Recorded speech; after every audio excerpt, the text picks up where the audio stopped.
Hello everybody. Today is October 22nd, and in this video I'm going to go over my thoughts on whether or not you should lump sum everything in at one time, or dollar cost average, which is when you buy something a little bit every month, in average as you go in.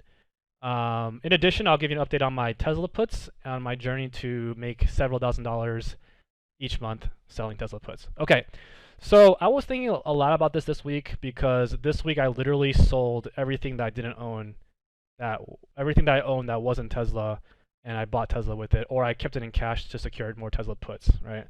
And that being said, I already was pretty heavy on Tesla before that. So long story short, a while back I decided to sell everything that I own, retirement accounts, everything, and buy Tesla stock with it. Which was a good idea, obviously, but then, halfway through, I kind of got cold feet where I started, deciding I'll do it over a longer period of time, and I actually ended up buying something else as well. And basically, I didn't end up going quote unquote all in. And if I had, those gains would have been a lot better than what it is right now. So as a result, I want to make this video on my thoughts on whether you should do everything at once or dollar cost average. And to put it shortly, after thinking about it for a while, I think dollar cost averaging is, for a term my friends would use, is xiao bitches, right? And the reason for this is because if you have conviction in stock, then you should go big and go all in now. And if you don't want to, it's probably because you don't have enough conviction. If you don't have enough conviction, then you probably shouldn't be investing in this stock anyways. So the way that I think about it is, like, you have to assume that this stock's going to go up. Let's say 1 year from now, will this stock be higher 1 year from now than it is today? And the answer will be yes, right? So it almost doesn't matter whether or not it goes up and down in the short term, because it'll go up in the long term. And you don't know if it's going to go up or down, so it's better to get your money in, because then you don't want to miss out on the gains, right? If I buy it today, it goes down a ton, it doesn't matter, because in the long term, I know it's going to go up, right? If I don't buy today and the stock goes up, then I just missed out on the gains, right? Yeah, it's kind of like a process you have to trust. If you believe in the reason for why you want to buy the stock, then you must believe it's going to go up. Kind of like when you play blackjack, you play by the book, you always have to hit on 16. A lot of people don't do it because they're scared. But the law of averages or whatever will say that it's better for you to do that. I also didn't do any research before making these slides, and I looked it up at the very end, and studies show that lump sum is better. So there you go. So the next time you have to buy stock, or let's say it comes January, you want to invest in your Roth IRA or whatever, hey, do it all at once. Remember this slide and don't be a xiao bitch. Okay, so a little bit of update on my puts that I'm selling for Tesla. Today is October 22nd. 2 puts expired. Last week I did a weekly for the first time. That's going to be this one right here. So I made $1,000, well, actually $1,059. And I closed it today for $4, so I made $1,055. And I closed another one for $3, even though I bought it at $28.59. So I made about just under $4,000 of expiration today, right? So last week I started doing a weekly just to try it out.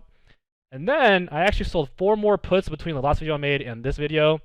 The reason I did that was because earlier in the week, before earnings, I was scared the price would run up, and I want to get as much money in as possible. So I ended up selling an extra weekly, which is going to be this one right here. So I sold this weekly earlier in the week for $8.20, which was great. And then I sold another one today, which is $8.75, which, obviously the price differed a lot in the last couple of days.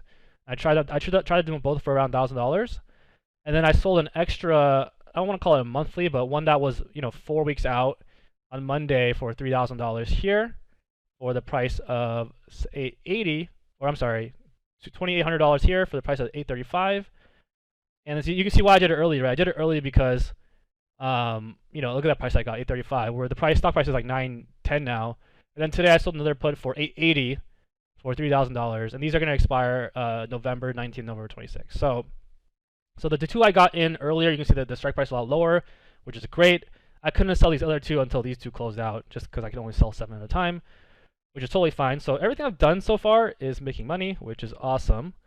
My strategy is now this. So I can currently sell 7 puts at a time. I have 5 puts that I'm selling, one put each week. So that right here I have, you can see this is the 1, 2, 3, 4, and 5. The ones that are for about $3,000 each. So I have 5 puts out. I'm selling it 5 weeks out. I make about $3,000 per put. There's about 4 weeks in a month, so each month I make $3,000 times 4, which is $12,000 per month. Now I have these 2 extra puts that I've been selling that I started. I've only done once, and I've done it again 2 more times this week. So I'm selling it for 1 week out. I'm selling it for $1,000. Technically, I can do that 4 times each week, so I'll make $4,000 a month each. So for 2, I'll make $8,000. So that means technically I can make $12,000 on the ones that are 5 weeks out, and I can make $8,000 on the 2 puts that are 1 week out. So I'm actually on track to being able to make $20,000 per month. In October, I'm on track to make $15,000 because I got those 4 puts that just amount to about 12,000, and then I sold the one that expired today for 1,000, and I sold the 2 more this week that are going to expire on next Friday for 2,000 as well. So that's $3,000. So yeah, that's my strategy. I mean, I could technically sell 7 puts at a time for $1,000 each and make 7 times like $28,000 a month, but you know, when the stock price runs up like this, it could definitely run down. So it's kind of scary to do that all at once, especially because these prices are like very close now. So the market in general is a little bit more bullish on Tesla. I'm thinking these put prices are actually going down. But yeah, so far I think it's going well. This is probably the most money I've made in a month since I think last month I made 12,000. So yeah, added extra 3,000 since September. So yeah, can't really complain. I'll keep doing this until it stops working. Yeah, okay, thank you.